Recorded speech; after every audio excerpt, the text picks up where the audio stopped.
ওরে পা ব্যথা হয়ে গেল রে শিলাবতীর।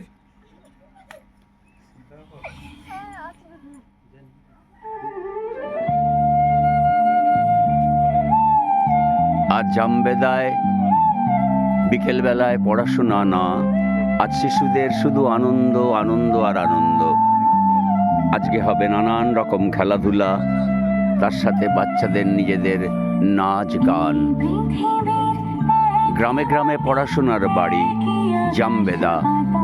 শিক্ষক এবং অভিভাবক দেবব্রত।